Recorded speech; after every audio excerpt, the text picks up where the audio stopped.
बिस्मिल्लाहिर्रहमानिर्रहीम। सूरह तग़ाबिन।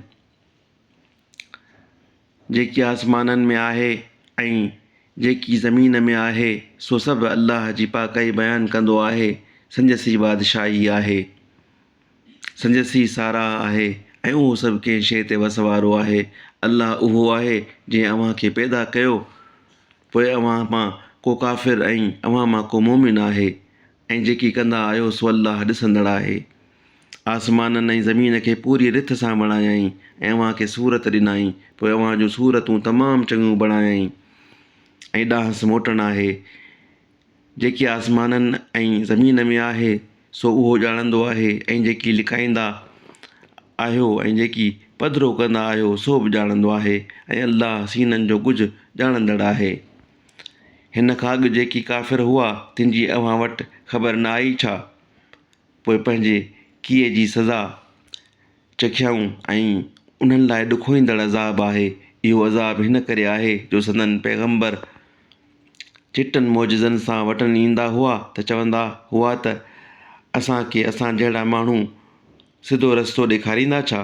पोइ इनकार कयूं ऐं मुंहुं फेरायूं, ऐं अल्लाह बि बेपरवाही कई, ऐं अल्लाह बेपरवाह सारायल आहे।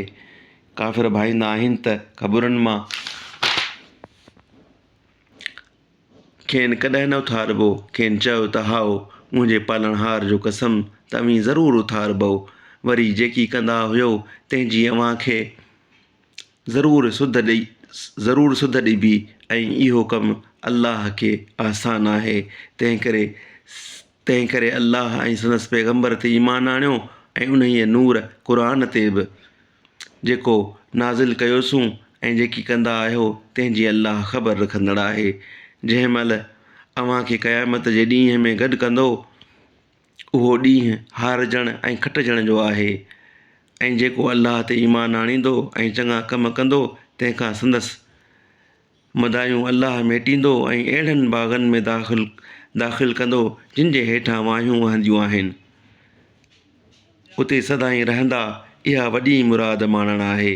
ऐं जिन कुफ़्र कयो ऐं असांजे आयतुनि खे कूड़ो ॼातो, उहे दोज़खी आहिनि, उन में सदाईं रहंदा, ऐं इहो हंधु बुछड़ो आहे।